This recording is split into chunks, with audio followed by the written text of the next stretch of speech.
அன்பான மாணவர்களுக்கு வணக்கம். குருகுலம் நிகழ்ச்சியினூடாக மாணவர்களை சந்திப்பதில் பெருமகிழ்ச்சி அடைகின்றேன். தரம் 7 மாணவர்களின் வரலாறு பாடத்தில் எமது புராதன வாழ்க்கை முறை என்ற விடயத்தினை கற்க உள்ளீர்கள்.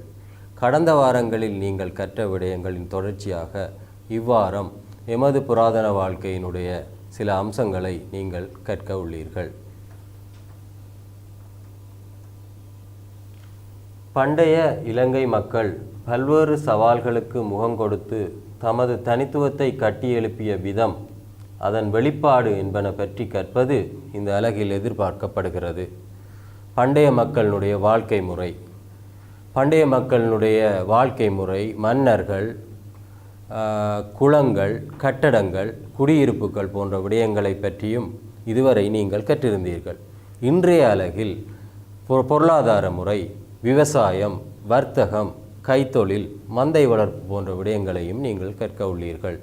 இனி இப்பாட அலகிற்கான தேர்ச்சி மற்றும் கற்றற்பேறு போன்ற விடயங்களை அடுத்து நாங்கள் நோக்குவோம். தேர்ச்சி பண்டைய அனுபவங்கள் மூலம் தற்காலத்திற்கு முன்மாதிரிகள் பெறுவர். தேர்ச்சி மட்டம் பண்டைய பொருளாதார சமூக கோலத்தின் ஊடாக சுதேசத்தை வெளிப்படுத்தி காட்டுவார். இது இவ்வலகினுடைய தேர்ச்சி மட்டம். அடுத்து கற்றற்பேறுகள் பண்டைய கால வாழ்வாதார முறை பற்றி விவரிப்பார். பண்டைய கால கைத்தொழில்கள் பற்றிய தகவல்களை முன்வைப்பார். பண்டைய கால வணிகம் நடைபெற்ற விதத்தை விவரிப்பார். தேர்ச்சி மட்டம், கற்றற்பேறுகள் போன்ற விடயங்களை தொடர்ந்து பாட அலகினுள் நுழைவோம்.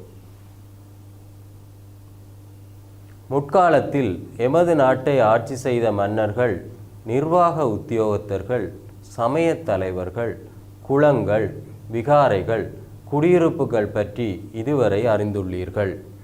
எமது புராதன வாழ்க்கையினுடைய பண்டைய கால மக்களினுடைய வாழ்க்கை முறை, குடியிருப்புகள் பற்றி இதுவரை அறிந்திருந்தீர்கள். இனி வர்த்தகம், விவசாயம், கைத்தொழில் போன்ற விடயங்களை அடுத்து நீங்கள் கற்க உள்ளீர்கள். எமது புராதன வாழ்க்கை முறை எனும் அலகின் மூலம் முற்காலத்தில் எமது நாட்டில் வாழ்ந்த மக்களின் வாழ்க்கை முறையுடன் சம்பந்தப்பட்ட விடயங்களை கற்க உள்ளீர்கள். முற்கால மக்கள் குடிசைகளில் வாழ்ந்திருந்தனர். விவசாயத்தை பிரதான தொழிலாக கொண்டிருந்தனர். விவசாயத்துடன் இணைந்து மந்தைகளை தங்களது வீடுகளில் வளர்த்திருந்தனர். விவசாயத்தின் மூலம் தன்னிறைவு பொருளாதாரத்தை கொண்டிருந்தனர். இவ்வாறாக வாழ்ந்த மக்களினுடைய வாழ்க்கை முறை சம்பந்தமான மேலும் சில விடயங்கள் அடிப்படையில் முதலாவது விவசாயம். விவசாயத்துடன் மந்தை வளர்ப்பு, கைத்தொழில், வர்த்தகம் போன்ற விடயங்களை நாங்கள் தொடர்ச்சியாக அவதானிக்கலாம். எமது புராதன வாழ்க்கை முறை. புராதன வாழ்க்கை முறை இடம்பெற்ற துறைகள் விவசாயம், கைத்தொழில், வர்த்தகம். புராதன கால மக்களின் வாழ்க்கை முறை பற்றிய அம்சங்கள். கிராமங்களில் வாழ்ந்தனர். எளிமையான வாழ்க்கை முறையாக காணப்பட்டது. தேவைகள் வரையறுக்கப்பட்டதாக காணப்பட்டது. விவசாயம் பிரதான வாழ்வாதார தொழிலாக காணப்பட்டது. பொருளாதார முறைகளில் விவசாயம் 2 வகைகளில் மேற்கொள்ளப்பட்டது. ஒன்று பயிர்ச்செய்கை, மந்தை வளர்ப்பு. பயிர்ச்செய்கை மேலும் 2 வகையில் காணப்பட்டது. சேனை பயிர்ச்செய்கை, நெற்பயிர்ச்செய்கை. சேனை பயிர்ச்செய்கை என்பது மேட்டு நில பயிர்ச்செய்கை. நெற்பயிர்ச்செய்கை என்பது சேற்று நில பயிர்ச்செய்கை. இனி சேனை பயிர்ச்செய்கை சம்பந்தமான சில விடயங்களை அவதானிப்போம். பொருளாதாரம். முற்கால மக்கள் வாழ்வாதாரத்திற்காக பல்வேறு தொழில்களில் ஈடுபட்டனர். விவசாயம், மந்தை வளர்ப்பு, கைத்தொழில்கள், வர்த்தகம். சேனை பயிர்ச்செய்கை பற்றிய விவசாயத்தின் அடுத்த அம்சமான சேனை பயிர்ச்செய்கை பற்றிய சில விடயங்களை அவதானிக்கலாம். சேனை பயிர்ச்செய்கையினை மேட்டு நில பயிர்ச்செய்கை எனவும் குறிப்பிடுவர். சேனை பயிர்ச்செய்கை மேட்டு நிலங்களில் மேற்கொள்ளப்பட்டமையால் இது மேட்டு நில பயிர்ச்செய்கை என அழைக்கப்படுகிறது. காடுகளில் உள்ள நிலங்களை, குறிப்பாக மழை நீர் தேங்கி நிற்காது வழிந்தோடக்கூடிய இடங்களில் இந்த சேனை பயிர்ச்செய்கை மேற்கொள்ளப்பட்டது. சேனை பயிர்ச்செய்கை மழை நீரை கொண்டே மேற்கொள்ளப்பட்டு வந்தது. சேனை பயிற்சிகை மழைநீரை நம்பிய ஒரு விவசாயமாக காணப்பட்டது. காடுகளில் மழை காலத்தினை அடிப்படையாக கொண்டு இச்சேனை பயிற்சிகை மேற்கொள்ளப்பட்டு வந்தது. தானியங்கள், மரக்கறிகள், கிழங்கு வகைகள் போன்றவை பயிரிடப்பட்டன. நெற்பயிற்சிகை போலல்லாது இங்கு தானியங்கள், மரக்கறிகள், கிழங்கு வகைகள் போன்ற பல்வேறு தானியங்கள் பயிரிடப்பட்டதை நாங்கள் அவதானிக்கக்கூடியதாக இருந்தது. சேனை பயிற்சிகை சம்பந்தமான ஒரு படத்தை நீங்கள் இப்போது பார்க்கிறீர்கள். சேனை பயிற்சியை பாதுகாப்பதற்காக சேனைகளின் நடுவே எரியாது விடப்பட்ட மரங்களின் மீது சிறு குடில்களை அமைத்து குடில்களின் மீது இருந்து காவல் காக்கின்ற ஒரு முறையாக இப்பொழுது நீங்கள் படத்தில் பார்க்கின்ற இந்த சேனை பயிற்சியை குறிப்பிடலாம். குடிசைகளில் விலங்குகள், பறவைகள் மூலம் ஏற்படும் பாதிப்புகளை தவிர்ப்பதற்காக குடிசைகளில் இருந்து காவல் காத்து வந்தனர். இந்த குடிசைகளை பரண் என்ற ரீதியில் அழைத்தார்கள். சேற்றுநில விவசாயம். சேற்றுநில பயிற்சிகையை நெற்பயிற்சிகை எனவும் நீர்ப்பாசன பயிற்சிகை எனவும் குறிப்பிடுவர். சேனை பயிற்சிகையை தொடர்ந்து மாணவர்களே நெற்பயிற்சிகை பற்றிய அடுத்த விடயத்தை கற்கிறீர்கள். நெற்பயிற்சிகையை மேற்கொள்வதற்கு களிமண் தரை மிகவும் பொருத்தமாக இருந்தது. நீர்ப்பாசன வசதிகளுடனான தொடர்ச்சியான நீர்ப்பாசன வசதிகளுடன் இந்த நெற்பயிற்சிகை மேற்கொள்ளப்பட்டது. அடுத்து மாணவர்களே, சேற்று நில பயிற்சிகையில் பயன்படுத்தப்பட்ட சொற்கள். வேளாண்மை குதிர். வேளாண்மை குதிர் என்பதை உட்பட்டி குவியல் அப்படி என்றும் அழைக்கலாம். உட்பட்டி குவியல் என்பது அறுவடை செய்யப்பட்ட வேளாண்மையை நெற்பயிர்கள் முற்றி அறுவடை செய்யப்பட்ட வேளாண்மையை அடுக்கி வைத்திருக்கின்ற இடமாக நாங்கள் குறிப்பிடலாம். அடுத்ததாக சூடடித்தல். வேளாண்மையை குவித்து எருமை மாடுகளை கொண்டு மிதிக்கும் செயற்பாடு சூடடித்தல் எனப்படும். வேளாண்மையை அடுக்கி வைத்திருந்த இடத்திலிருந்து நெற்பயிற்சிகையினுடைய அந்த தானியங்களை எருமை மாடுகளை கொண்டு மிதிக்க விடுகின்ற ஒரு செயற்பாடாக சூடடித்தல் காணப்படுகிறது. களம். சூடடிக்க பயன்படுத்தப்படும் இடம். நீங்கள் தொலைக்காட்சிகளிலேயோ வேறு ஏதாவது இடங்களிலேயோ நெற்பயிற்சிகை மேற்கொள்ளுகின்ற களத்தினை அவதானித்திருப்பீர்கள். அக்களத்தில் நெல் தானியங்களை வைத்து விவசாயிகள் அந்த நெற்களை அடிக்கின்ற விதத்தையும் மிருகங்களை கொண்டு அந்த நெற்களை பதப்படுத்துகின்ற விதத்தையும் அவதானித்திருப்பீர்கள். அடுத்ததாக மாணவர்களே, விலங்கு வளர்ப்பு. பொருளாதார துறைகளில் அடுத்த நிகழ்வாக அடுத்த விடயமாக காணப்படுவது விலங்கு வளர்ப்பு. விலங்கு வளர்ப்பு என்று சொல்லும்போது விவசாயத்தின் முக்கிய துணை மிருகங்களான மாடு, ஆடு, கோழி, பன்றி போன்ற விலங்குகளை மனிதர்கள் தங்களுடைய தேவைகளுக்காக வளர்த்து வந்த விதத்தை நீங்கள் அவதானிக்கலாம். விலங்கு வளர்ப்பு சம்பந்தமான சில சொற்பதங்களை இப்பொழுது நீங்கள் அவதானிக்கிறீர்கள். கிரிகரி, பசுக்கள். கோபாலர்கள், பசுக்களை வளர்ப்பவர்கள். கோபாலகம், கோபாலர்கள் வாழ்ந்த கிராமம். தவள முறை, மாடுகளின் முதுகில் பொருட்களை ஏற்றிச் செல்லுதல். மிருகங்களை வளர்ப்பதற்கான தேவை, மிருகங்களை வளர்க்கும்போது மனிதனுக்கு என்ன பயன் போன்ற விடயங்களை நீங்கள் அவதானிக்கும் போது மிருகங்களை வளர்ப்பதனால் மனிதர்களுக்கு உணவு, போக்குவரத்து, நெற்பயிற்சிக்கான உதவி போன்ற விடயங்களை அவதானிக்கக்கூடியதாக இருக்கிறது. இந்த கிரிகரி, கோபாலர்கள், கோபாலகம், தவளமுறம் போன்ற சொற்பதங்களை நாங்கள் மந்தை வளர்ப்பினுடன் தொடர்பட்ட விடயங்களாக குறிப்பிடலாம். இதுவரை பொருளாதாரத்துறையில் விவசாயம் சம்பந்தப்பட்ட விடயங்களை அவதானித்திருந்தீர்கள். அடுத்ததாக பொருளாதாரத்துறையின் அடுத்த கட்டமாக கைத்தொழில். கைத்தொழில் என்பது ஒவ்வொரு மனிதனுடைய தொழில் ரீதியான விடயங்களை குறிப்பிடலாம். கைத்தொழில் முற்கால மனிதர்களின் பல்வேறு தேவைகளுக்காக கைத்தொழில்களை உருவாக்கினர். ஒவ்வொரு பொருளையும் உற்பத்தி செய்வதற்கு ஆற்றல் வாய்ந்த கூட்டத்தினர் கைத்தொழில்களில் ஈடுபட்டனர். கைத்தொழில்களில் இரும்பு கைத்தொழில், செப்புலோக கைத்தொழில், தங்க ஆபரண கைத்தொழில், கரும்பு கைத்தொழில், இரத்தினக்கல் கைத்தொழில் போன்ற பல வகையான கைத்தொழில்களை அவதானிக்கலாம். கைத்தொழில் கைவினைஞர், உற்பத்தி பொருட்கள் என்ற ரீதியில் இந்த அட்டவணையில் காட்டப்பட்டிருக்கிறது. இரும்பு கைத்தொழில் செய்பவர்களுக்கு லோகுரு என்ற ஒரு பெயரையும், இரும்பு கைத்தொழிலில் ஈடுபட்டவர்கள் விவசாய உபகரணங்களை செய்தார்கள். மண்வெட்டி, கத்தி, ஆயுதங்கள், கோடரி, அரிவாள், ஏர்வாள், கேடயம், ஈட்டி போன்ற விவசாய உபகரணங்கள் பயன்படுத்தப்பட்டது. கைத்தொழில்களில் மிகவும் முக்கியமானது இரும்பு சார்ந்த கைத்தொழில். பண்டைய காலங்களில் விவசாயத்தை மேற்கொண்ட மக்கள் இரும்பை முதன்மையாக கொண்டு கத்தி, கோடரி, ஏர் போன்ற உபகரணங்களை செய்திருந்தனர்.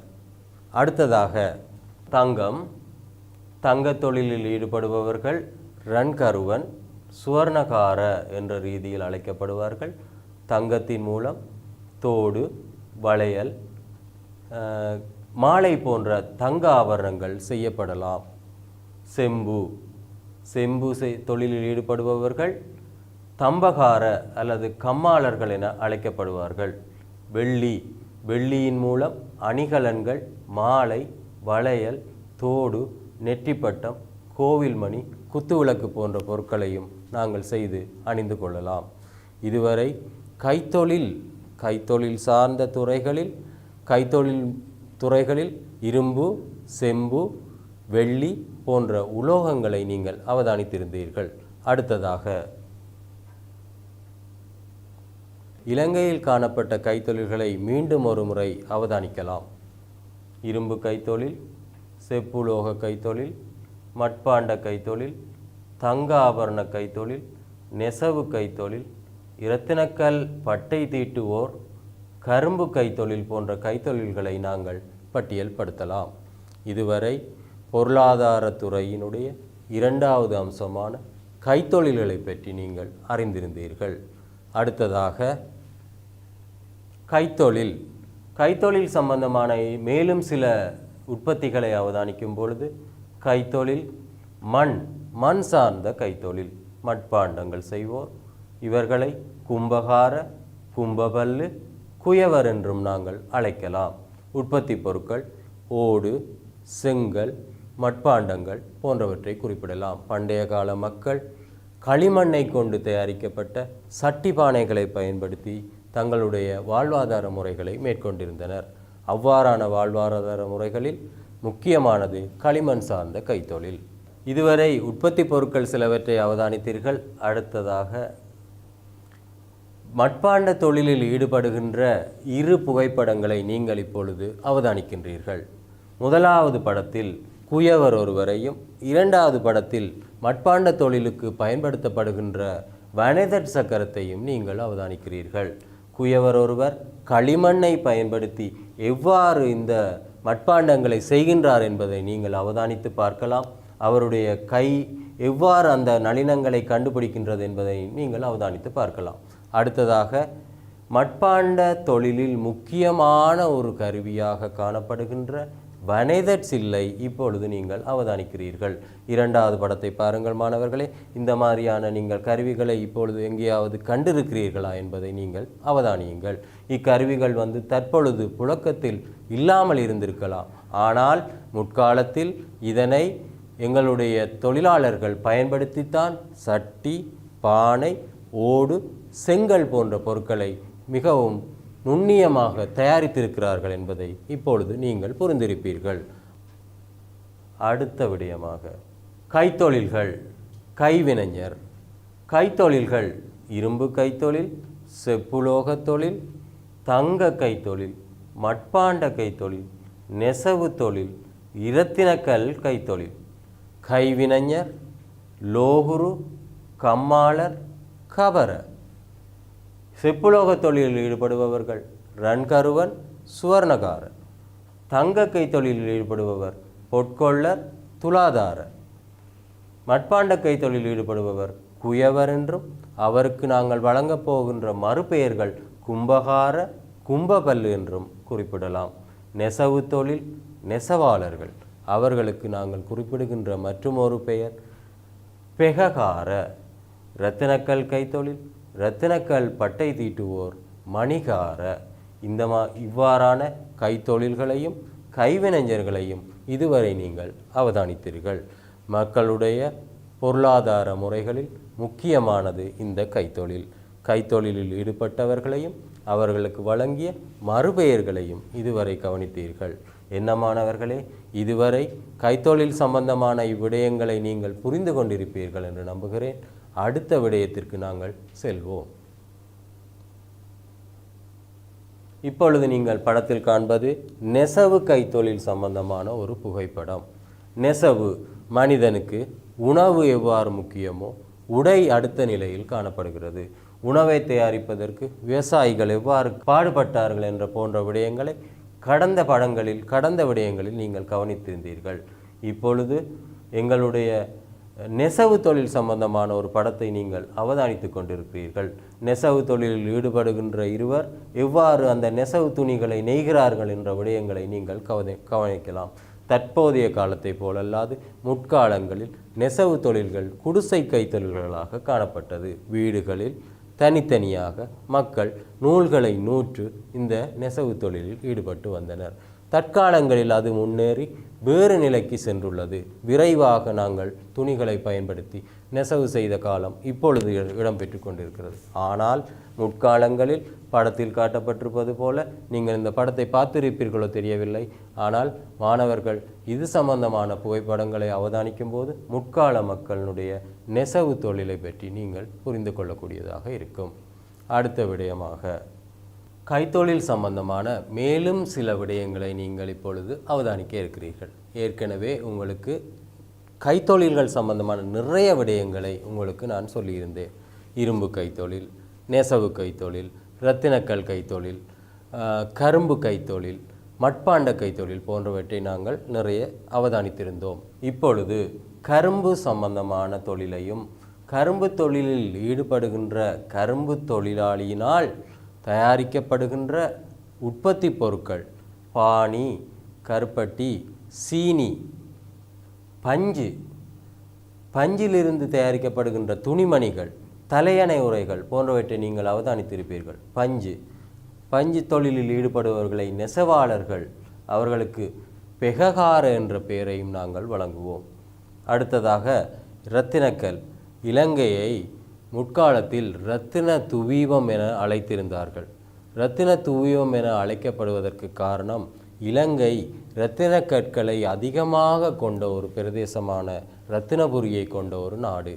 இரத்தினபுரியில் அதிகளவான இரத்தின கற்களை கிடைத்தமையால் அதனை கொண்டு நிறைய ஆபரணங்களை, பட்டை தீட்டுதல் போன்ற விடயங்களை மக்கள் மேற்கொண்டிருந்தார்கள். இரத்தினக்கல் பட்டை தீட்டுவோர் இவர்களை மணிகர என்றும் நாங்கள் அழைப்போம். அடுத்ததாக இரத்தினக்கல் தொடர்பான இரு புகைப்படங்களை நீங்கள் அவதானிக்கிறீர்கள். முதலாவது படத்தில் இரத்தினக்கல்லை அகழ்ந்தெடுக்கின்ற முறையையும், இரண்டாவது படத்தில் பட்டை தீட்டப்பட்ட இரத்தின கற்களையும் நீங்கள் அவதானிக்கிறீர்கள். இலங்கை இரத்தின தூவியம் என அழைக்கப்பட்டதற்கு இந்த இரண்டாவது படம் ஒரு சிறந்த சான்றாகும். ஆனால் நீங்கள் படத்தில் காண்பது போல மிகவும் துல்லியமான இரத்தின கற்களை ஆரம்பத்தில் நாங்கள் எடுத்துக்கொள்ள முடியாது. முதலாவது படத்தில் சொல்லப்பட்டதை போன்ற கஷ்டப்பட்டு இறங்கி, சேற்றில் இறங்கி அந்த கற்களை நாங்கள் தேடி எடுத்துக்கொள்ள வேண்டும். எடுத்து அதனை அரித்து வடித்தெடுத்து அதில் இருக்கின்ற கற்களை இவ்வாறு பட்டை தீட்டும் பொழுதுதான் இரத்தினக்கல்லினுடைய முழுமை எங்களுக்கு கிடைக்கிறது. இரத்தின கற்களை பயன்படுத்தி நாங்கள் தங்க ஆபரணங்களை அணிந்து கொள்ளலாம்.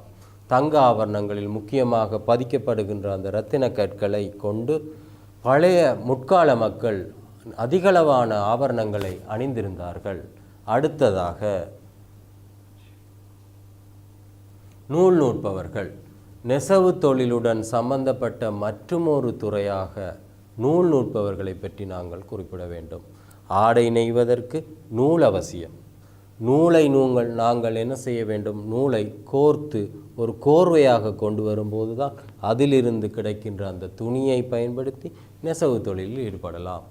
நீங்கள் பழைய காலங்களில் மகாத்மா காந்தி அவர்கள் ஒரு சக்கரத்தை வைத்துக்கொண்டு அந்த நூலை நூற்கின்ற செயற்பாடை அவதானித்திருப்பீர்கள். அந்த நூலை நூற்பதன் மூலம் நெசவு செய்வதற்கு தேவையான துணிகளை நாங்கள் தயாரித்து கொள்ளலாம். இது முற்கால மக்களினுடைய ஒரு வாழ்க்கை முறையாக காணப்பட்டது. எனவே நூல் நூற்பவர்கள் எமது நாட்டில் புராதன காலங்களில் துணி நெசவு முக்கிய கைத்தொழிலாக காணப்பட்டது. இந்நூல் நூற்பவர்களை ததவய பற்றி வெக கெரகெம கல்வெட்டில் கூறப்பட்டுள்ளது. நூல் நூற்பவர்களை ததவய என்று நாங்கள் குறிப்பிடுவோம்.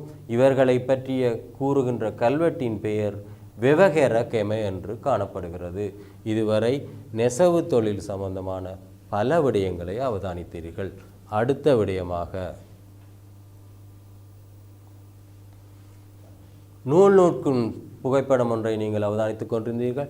நான் உங்களுக்கு முதலில் மகாத்மா காந்தி அவர்கள் நூல் நூற்கும் விடயத்தை பற்றி சொல்லியிருந்தேன். அவருடைய அந்த நூல் நூற்கும் செயற்பாடை ஒத்ததாக காணப்படுகின்ற இந்த படத்தை நீங்கள் நன்றாக அவதானித்து பாருங்கள். ஒரு பருத்தியிலிருந்து பெறப்பட்ட நூல்களை கொண்டு அழகாக அந்த நூல்களை கோர்த்து அதிலிருந்து துணிகளை இவர்கள் தயாரித்து கொண்டார்கள். இத்துணிகளை கொண்டுதான் ஆடைகளை தயாரித்து இன்று நாங்கள் அணிந்திருக்கின்ற, நீங்கள் மாணவர்கள் அணிந்திருக்கின்ற இந்த ஆடைகள், நாங்கள் அணிந்திருக்கின்ற ஆடைகள் எல்லாம் இவ்வாறு தான் செய்யப்பட்டது என்பதற்கு இது ஒரு சிறந்த ஆதாரமாகும். அடுத்த விடயமாக வர்த்தகம். இதுவரை கைத்தொழில் சார்ந்த விடயங்களை அவதானித்தீர்கள். இரும்பு கைத்தொழில் உட்பட கரும்பு கைத்தொழில், பல்வேறு கைத்தொழில்களை அவதானித்தீர்கள். மனிதனுடைய, இலங்கை மக்களுடைய பொருளாதார முறைகளில் அடுத்த மூன்றாவது துறையாக காணப்படுவதுதான் வர்த்தகம். வர்த்தகம் என்பது முற்கால மக்களின் மற்றும் ஒரு பிரதான ஜீவனோபாய மார்க்கமாக வர்த்தகம் விளங்கியது. வர்த்தக நடவடிக்கைகள் உள்நாடுகளில் மட்டுமன்றி வெளிநாடுகளிலும் இடம்பெற்றன. எனவே வர்த்தகம் சம்பந்தமான மேலும் சில விடயங்களை இப்பொழுது அவதானிப்பீர்கள். வர்த்தகம் இரு வகைப்படும்: உள்நாட்டு வர்த்தகம், வெளிநாட்டு வர்த்தகம். உள்நாட்டு வர்த்தகம் என்பது இலங்கைக்கு உள்ளே, அதாவது எமது நாட்டுக்கு உள்ளே மேற்கொள்ளப்படுகின்ற வர்த்தகம். வெளிநாட்டு வர்த்தகம் என்பது இலங்கையினுடைய கடலை கடந்து, இலங்கையை கடந்து வேறு நாடுகளுடன் நாங்கள் மேற்கொள்ளப்படுகின்ற வர்த்தகமாக கருதப்படுகிறது. உள்நாட்டு வர்த்தகத்தில் எமது நாட்டுக்குள்ள மிகவும் புராதன நகரங்கள் 2 காணப்பட்டிருந்தன. அனுராதபுரம், மகாகாமம், அந்த 2 நகரங்கள் ஆகும். இந்த 2 நகரங்கள் உள்நாட்டு வர்த்தகத்தினுடைய முக்கிய நகரங்களாக விளங்கியிருந்தன. உள்நாட்டு வர்த்தகத்தில் நகரங்களை தொடர்ந்து கிராமங்களும் காணப்பட்டிருந்தன. இதனை அடுத்த விடயத்தினூடாக அவதானிக்கலாம். பண்டமாற்று முறை. பொருட்களை கொடுத்து பொருட்களை பெறுவது பண்டமாற்று முறையாகும்.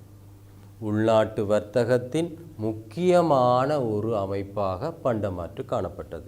முற்காலத்தில் பணம் கொடுத்து பொருள் வாங்கும் முறை இருக்கவில்லை. பணத்திற்கு பதிலாக ஒரு பொருளை கொடுத்து இன்னொரு பொருளை வாங்குகின்ற முறையே காணப்பட்டிருந்தது. ஏனெனில் பணப்புழக்கம் வருவதற்கு முன்னே மக்கள் தங்களுடைய பொருட்களை பரிமாறிக்கொண்ட ஒரு செயற்பாடாக இந்த பண்டமாற்று காணப்படுகிறது.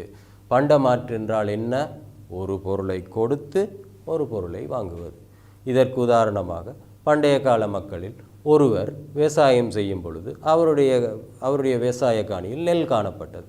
இன்னொருவருடைய விவசாய காணியில் பயறு காணப்பட்டது. இவருக்கு நெல் தேவைப்படும் சந்தர்ப்பத்தில் அவர் பயரை பெற்றுக்கொண்டு நெல்லை கொடுத்ததை ஒரு பண்டமாற்று முறைக்கான சிறிய உதாரணமாக குறிப்பிடலாம். அடுத்ததாக, பண்டைய காலத்தில் இலங்கையில் உள்நாட்டு வர்த்தகத்தில் பண்டமாற்று முறையே நிலவியது என்பதற்கு அருகில் உள்ள இந்த புகைப்படம் ஒரு சான்றாக அமையும். அருகில் உள்ள புகைப்படத்தை பார்க்கும் பொழுது அதில் ஒருவர் தானியத்தை கொடுத்து மீனை பெறுகின்ற செயற்பாட்டை நீங்கள் நன்றாக அவதானிக்கக்கூடியதாக உள்ளது. என்ன மாணவர்களே, பண்டமாற்று என்றால் என்ன என்ற விடயம் இப்பொழுது உங்களுக்கு விளங்கியிருக்கும். உள்நாட்டு வர்த்தகத்தினுடைய முக்கியமான ஒரு அம்சம்தான் இந்த பண்டமாற்று. அடுத்த விடயமாக ஹஸ்ஸெபு ஹகபன நாணயம். ஹஸ்ஸெபு ஹகபன நாணயம் இந்த படத்தில் இருப்பது முற்காலத்தில் உள்நாட்டு வர்த்தகத்தில் பயன்படுத்தப்பட்ட ஒரு முக்கியமான நாணயத்தினுடைய புகைப்படம். நாணயத்தை பார்க்கும்போது உங்களுக்கு இது இப்போ உள்ள நாணயங்களுடன் ஒப்பிட்டு பார்க்கும் பொழுது இது ஒரு நாணயம் மாதிரி உங்களுக்கு தோன்றியிருக்காது. இது ஏதோ ஒரு தங்க பொருள் மாதிரி தெரியலாம். ஆனால் முற்காலத்தில் நாணயங்கள் தங்கத்திலும் வெள்ளியிலும் செப்புவிலும் செய்யப்பட்டிருந்தது. இது நாணயத்தினுடைய பெறுமதி குறிக்கப்பட்டிருப்பதில்லை. ஆனால் அந்த நாணயத்தினுடைய உலோகம் எதனால் செய்யப்பட்டது? தங்கத்தினாலா அதிக பெருமானம், வெள்ளியினா அடுத்த பெருமானம், அப்படி என்று தான் இது பார்க்கப்பட்டது. இந்த நாணயத்தில் காணப்படுகின்ற உருவங்கள் சிலவற்றை நீங்கள் அருகிலுள்ள அந்த சிறிய விளக்கத்தின் மூலம் அவதானிக்கலாம். சூரியன், யானை, மரம். இது கஸ்ஸெபு ககபனு நாணயம். இந்த நாணயம் சம்பந்தமான இன்னும் சில விடயங்களை நீங்கள் அவதானிக்க இருக்கிறீர்கள். பண்டமாற்று முறையை தொடர்ந்து இலங்கை மக்கள் பணமாற்று முறைக்கு உள்வாங்கும் பொழுது, பணமாற்று முறையை பயன்படுத்த தொடங்கிய போது பயன்படுத்தப்பட்ட ஒரு நாணயம் இது. இந்த நாணயத்தினுடைய பெயர் கஸ்ஸெபு ககபனு நாணயம். இந்த நாணயம் சம்பந்தமான மேலும் சில விடயங்களை அவதானியுங்கள். கஸ்ஸெபு ககபனு நாணயம் படத்தில் காட்டப்பட்டிருப்பது இலங்கையில் 2000 ஆண்டுகளுக்கு முன்பு பாவனையில் இருந்த ஒரு நாணயத்தின் படமாகும். வெள்ளியினால் செய்யப்பட்ட இந்த நாணயம் மரம், யானை, சூரியன் போன்ற உருவங்களை பொறித்திருப்பதை நீங்கள் அவதானிக்கலாம். இந்த நாணயத்தினுடைய சிதைவுகளையும் முழுமையான நாணயத்தையும் அம்பாறை ரஜகலை தொல்பொருள் அகழ்வின் போது நாங்கள் கண்டுபிடித்திருந்ததை அவதானிக்கலாம். அடுத்த விடயமாக இந்த கஸ்ஸெபு ககபனு நாணயத்தினை தொடர்ந்து உள்நாட்டு வர்த்தகத்தினுடைய மற்றுமொரு அம்சமாக உள்நாட்டு வர்த்தகத்தினுடைய புராதன நகரங்களை நீங்கள் அவதானிக்க உள்ளீர்கள். வர்த்தக நகரங்கள் மகாகாம, அனுராதபுரம். வர்த்தக விருத்தியுடன் இவ்வணிக நகரங்கள் தோன்றியிருந்தன. இலங்கையில் முற்காலத்தில் மிகவும் சிறப்பான ராஜ்யமாக காணப்பட்டது அனுராதபுர ராசதானி. எவ்வாறு அனுராதபுர ராசதானி சிறப்பான ஒரு ராஜ்யமாக காணப்பட்டதோ அதை போல மகாகாமமும் சிறந்து விளங்கிய ஒரு ராஜ்யமாக இருந்தது. இந்த ராஜ்யங்களில் உள்நாட்டு வர்த்தகம் சிறப்பாக இருந்த காரணத்தினால் இவை வர்த்தக நகரங்கள் என்று அழைக்கப்படுகின்றன. இந்த வர்த்தக நகரங்களைப் போல வர்த்தக கிராமங்களும் இலங்கையில் இருந்திருக்கின்றன. வர்த்தகம் தொடர்பான மேலும் சில சொற்பதங்களை இப்பொழுது அவதானியுங்கள். நிகம், வர்த்தக நகரங்கள். புக அல்லது புகைய என்று சொல்லப்படும் சொற்பதங்கள் வர்த்தக சங்கங்கள். பட்டணகம், படுன்கம் வணிக கிராமங்கள். வணிஜ, வர்த்தகம். வாபர, வியாபாரம். வர்த்தகம் தொடர்பான சொற்பதங்கள் என்று சொல்லும் பொழுது வணிக, வாபர, படுன்கம், வணிஜ போன்ற சொற்பதங்களை மீண்டும் அவதானிக்கலாம். வர்த்தகத்துடன் தொடர்புடைய இந்த சொற்பதங்களை கொண்டு நீங்கள் அவதானிக்கும் பொழுது வர்த்தக நகரங்கள், வர்த்தக சங்கங்கள், வணிக கிராமங்கள், வியாபாரம் போன்ற தமிழ் பெயர்களை அங்கு நாங்கள் பயன்படுத்தி இருப்பதை அவதானிக்கலாம். உள்நாட்டு வர்த்தகம் சம்பந்தமான மேலும் சில விடயங்களை அடுத்து நீங்கள் அவதானிக்க உள்ளீர்கள். தென்னிந்திய வர்த்தக சங்கங்கள். இலங்கையில் உள்நாட்டு வர்த்தகம் சிறப்பாக இருந்த காலத்தில் உள்நாட்டு வர்த்தகத்தில் உள்நாட்டு வர்த்தக நகரங்களும் காணப்பட்ட அதே நேரத்தில் உள்நாட்டு வர்த்தக நகரங்களில் உள்நாட்டு வர்த்தகர்களும் வெளிநாட்டு வர்த்தகர்களும் தங்கியிருந்தனர். வெளிநாட்டு வர்த்தகர்கள் என்று சொல்லும் பொழுது தென்னிந்தியர்கள் அதிகமாக அனுராதபுரம், மகாகாமம் போன்ற நகரங்களில் கூடுதலாக தங்கியிருந்தனர். உள்நாட்டு வர்த்தகத்தினுடைய அடுத்த அம்சமாக தென்னிந்திய வர்த்தக சங்கங்கள் பற்றிய சில விடயங்களை குறிப்பிடலாம். கிறிஸ்துக்கு பின் 11ஆம் 13ஆம் நூற்றாண்டு வரை எமது நாட்டில் செயற்பட்ட தென்னிந்திய வர்த்தக சங்கங்கள் நானாதேசி, வலஞ்சியர், ஐநூற்றுவர். 11ஆம் நூற்றாண்டிலிருந்து 13ஆம் நூற்றாண்டு வரை எமது நாட்டில் செயற்பட்ட தென்னிந்திய வர்த்தக சங்கங்கள் நானாதேசி, வலஞ்சியர், ஐநூற்றுவர். இது சம்பந்தமான மேலும் சில விடயங்களை அவதானிக்கலாம். உள்நாட்டு வர்த்தகத்தில் சிறந்து விளங்கிய 2 நகரங்கள். ஒன்று அனுராதபுரம், அனுராதபுரம் மாவட்டத்தில் இருந்த நகரம். மகாகாமம் அம்பாந்தோட்டை மாவட்டத்தில் காணப்பட்ட ஒரு நகரம். இந்த நகரங்களில் நகரக்கடைகளில் விற்பனைக்கு வைக்கப்பட்டிருந்த பண்டங்கள் சிலவற்றை இப்பொழுது நீங்கள் அவதானிக்கிறீர்கள். மட்பாந்திரங்கள், புடவைகள், ஆபரணங்கள், உணவுப் பொருட்கள், குடிபானங்கள். நகரக்கடைகள், இன்றுள்ள நீங்கள் நகரக்கடைகளை அவதானித்திருப்பீர்கள். நகரக்கடைகளுக்கு நீங்கள் போனால் பல பொருட்களை வாங்க முடியும். இவ்வாறு அனுராதபுரத்திலும் மகாகாமம் போன்ற புராதன நகரங்களிலும் இவ்வாறான கடைகளில் மட்பாந்திரங்கள், புடவைகள், ஆபரணங்கள், உணவுப் பொருட்கள், குடிபானங்கள் விற்பனைக்கு வைக்கப்பட்டிருந்ததை நீங்கள் அவதானிக்கலாம். பதுளை தூண் கல்வெட்டு. பதுளை தூண் கல்வெட்டை சொரபொர வாவி தூண் கல்வெட்டு எனவும் குறிப்பிடுவர். பதுளை தூண் கல்வெட்டு சம்பந்தமான ஒரு சிறு கதையினை இப்பொழுது நீங்கள் அவதானிக்கலாம். எமது நாட்டு மன்னர்களுள் 4ஆம் உதய மன்னன் என்பவனும் முக்கியமானவன். அவன் தன்னுடைய வழிபாட்டிற்காக மகியங்கன விகாரைக்கு செல்லும்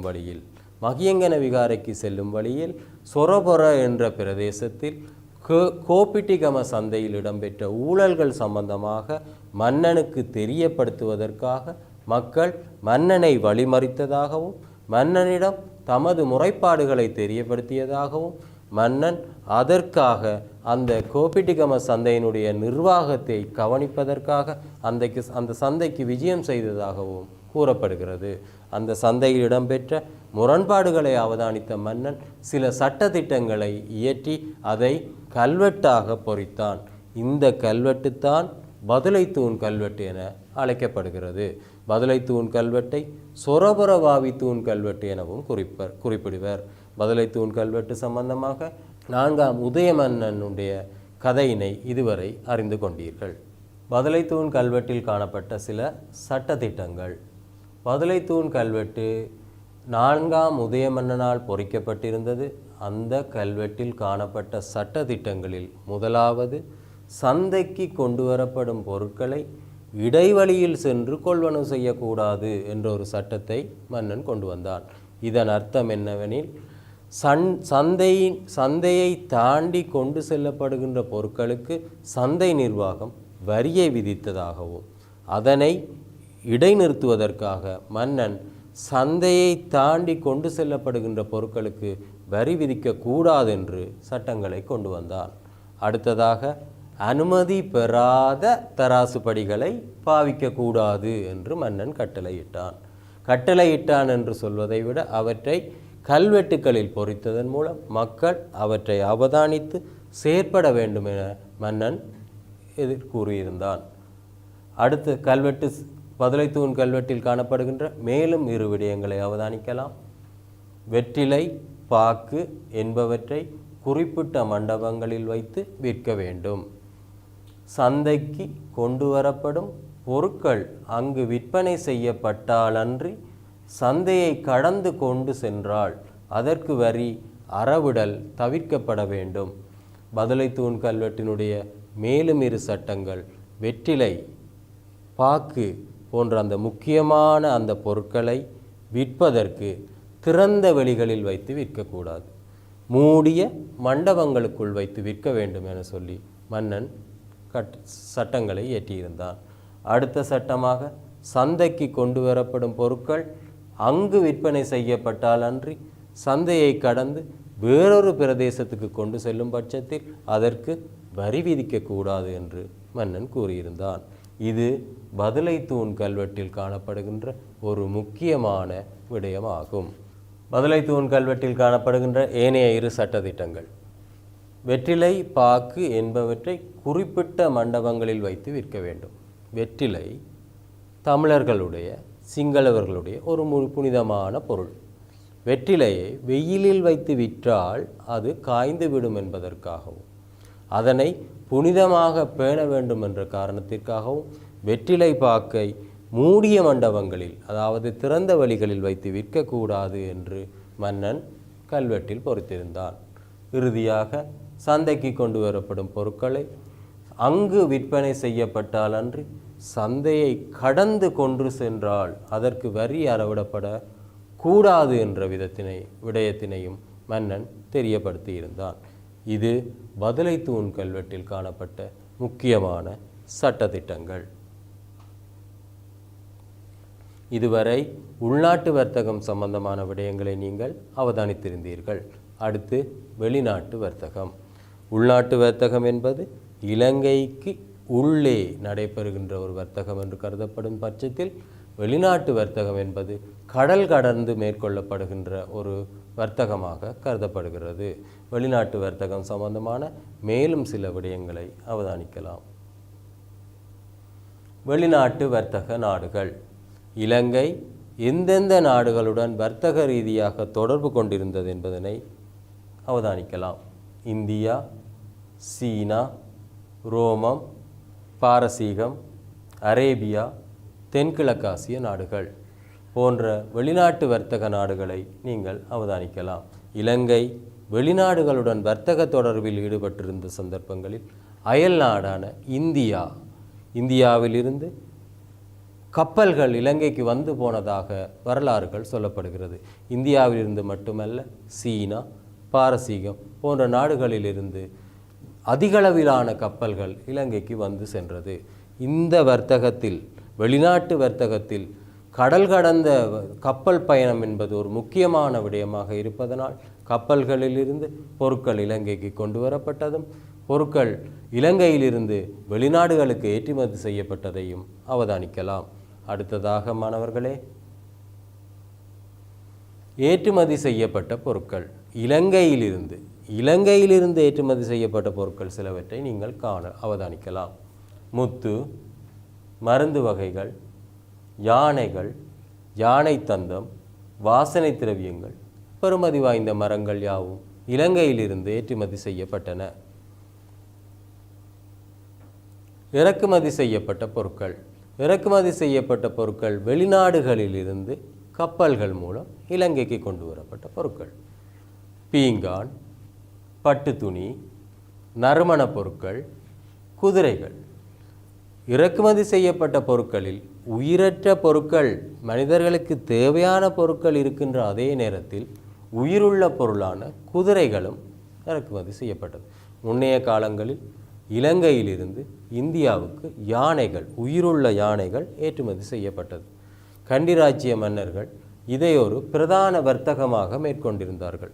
உயிருள்ள யானையை அவர்கள் ஏற்றுமதி செய்யும் பொழுது அதிகளவிலான அந்நிய செலாவணியை, அதாவது வணிக ரீதியான வர்த்தகத்தை பெற்றுக்கொண்டிருந்தார்கள்.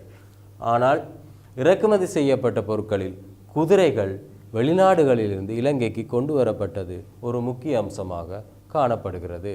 அடுத்த விடயமாக இலங்கையின் பண்டைய துறைமுகங்கள். உள்நாட்டு வர்த்தகம் நாட்டுக்குள்ளேயே இடம்பெற்ற காரணத்தினால் துறைமுகங்களுடைய தேவை மனிதர்களுக்கு இருக்கவில்லை. ஆனால் வெளிநாட்டு வர்த்தகம் கடல் கடந்து மேற்கொள்ளப்படும் பட்சத்தில் கப்பல்களை இயக்குவதற்கும், கப்பல்களை நிறுத்துவதற்கும், கப்பல்களில் பொருட்களை ஏற்றுமதி இறக்குமதி செய்வதற்கும் இந்த துறைமுகங்கள் தேவைப்பட்டிருந்தது. இலங்கையினுடைய முக்கியமான துறைமுகங்கள் இதில் காணப்படுகின்றன. மேலுள்ள இடத்தில் யாழ்ப்பாண துறைமுகம், மன்னார் துறைமுகம், புத்தளம், கொழும்பு, காலி, மறுபுறத்தில் மட்டக்களப்பு, திருகோணமலை போன்ற துறைமுகங்களை நீங்கள் அவதானிக்கலாம். இத்துறைமுகங்களினூடாக பொருட்கள் ஏற்றுமதி செய்யப்பட்டும் இறக்குமதி செய்யப்பட்டும் இருந்ததை அவதானிப்பீர்கள். அடுத்ததாக மாணவர்களே, வெளிநாட்டு வர்த்தகத்தில் ஈடுபட்ட முக்கியமான 3 துறைமுகங்களை பற்றி பார்க்க இருக்கிறீர்கள். மாதோட்டம் துறைமுகத்தை மன்னார் என்று சொல்லாலும் நாங்கள் அழைக்கலாம். கோகண்ண துறைமுகம் திருகோணமலை, கொடவாய துறைமுகம் அம்பாந்தோட்டை, இந்த இடத்தில் காணப்படுகிறது அம்பாந்தோட்டை துறைமுகம். மாதோட்டம் துறைமுகம் வடமேற்கிலும், கோகண்ண துறைமுகம் கிழக்கிலும், இலங்கையின் தெற்கு பகுதியில் காணப்படுகின்ற ஒரு துறைமுகம் அம்பாந்தோட்டை. அம்பாந்தோட்டை துறைமுகத்தை கொடவாய துறைமுகம் என்றும் நாங்கள் குறிப்பிடலாம். அடுத்ததாக மாணவர்களே, வெளிநாட்டு வர்த்தகம் தொடர்பான ஏனைய தகவல்கள் சிலவற்றை அவதானிக்கிறோம். வெளிநாட்டு வர்த்தகம் தொடர்பாக வேறு வேறு நாடுகள் இலங்கைக்கு வந்து வர்த்தகத்தில் ஈடுபட்ட காரணத்தினால் அதிகமான நாணயங்கள் இலங்கையில் கிடைக்கப்பெற்றது. அவ்வாறான நாணயங்களில் இறக்குமதி செய்யப்பட்ட பொருட்களின் சிதைவுகள், வெளிநாட்டு நாணயங்கள், தொல்பொருள் அகழ்வுகளூடாக கண்டுபிடிக்கப்பட்டன. இலங்கையில் தொல்பொருள் அகழ்வுகள் மேற்கொள்ளும் சந்தர்ப்பங்களில் முற்காலத்தில் பயன்படுத்தப்பட்ட இந்த நாணயங்கள், சிதைவுகள் போன்றன கண்டுபிடிக்கப்பட்டிருந்தன. இரண்டாவதாக, அனுராதபுர மன்னனான பாதிகாபிய மன்னன் ருவன்வெலிசாவை சாயாவை அலங்கரிப்பதற்காக, கண்ணாடி மணிகளை பெற்றுக்கொள்வதற்காக ரோமபுரிக்கு தூதுவர்களை அனுப்பியதாக மூலாதாரங்களில் குறிப்பிடப்பட்டுள்ளது. அனுராதபுர மன்னனான பாதிகாபிய மன்னன் வெளிநாட்டு வர்த்தகத்தின் காரணமாக இலங்கையிலிருந்து தூதுவர்களை கப்பல் மூலம் வேறு நாடுகளுக்கு அனுப்பி அங்கிருந்து பெறுமதி வாய்ந்த பொருட்களை கொண்டு வந்ததாக கூறப்படுகிறது. அவ்வாறு ருவன்வெலிசாவை சாயாவை அலங்கரிப்பதற்காக, கண்ணாடி மணிகளை பெற்றுக்கொள்வதற்காக தூதுவர்களை ரோமபுரிக்கு தூதுவர்களை அனுப்பியதாக படத்தில் காட்டப்பட்டிருக்கிறது. அடுத்த விடயமாக, எமது நாட்டிற்கு தொடர்ந்தும் இந்தியா பாரசீக நாட்டு கப்பல்கள் வந்து போனதாக தகவல்களில் குறிப்பிடப்பட்டுள்ளது. ஏற்கனவே மாணவர்கள் வெளிநாட்டு வர்த்தகத்தில் வேறு வேறு நாடுகளினுடைய கப்பல் போக்குவரத்தை பற்றி உங்களுக்கு சொல்லியிருந்தேன். அந்த அடிப்படையில் எமது நாட்டிற்கு இந்தியாவினுடையதும் பாரசீக நாட்டினுடைய கப்பல்களும் அதிகமாக வந்து போனதாக வரலாறுகளில் காட்டப்பட்டுள்ளது. அடுத்ததாக, இலங்கைக்கு சொந்தமான மாடிப்படிகளையும் அடுக்குமாடிகளையும் கொண்ட உயர்தர கப்பல்கள் அதிகளவில் காணப்பட்டதாகவும், இந்த கப்பல்களினுடைய சில கப்பல்கள் சீன துறைமுகத்தில் இருந்ததாகவும் கூறப்படுகிறது.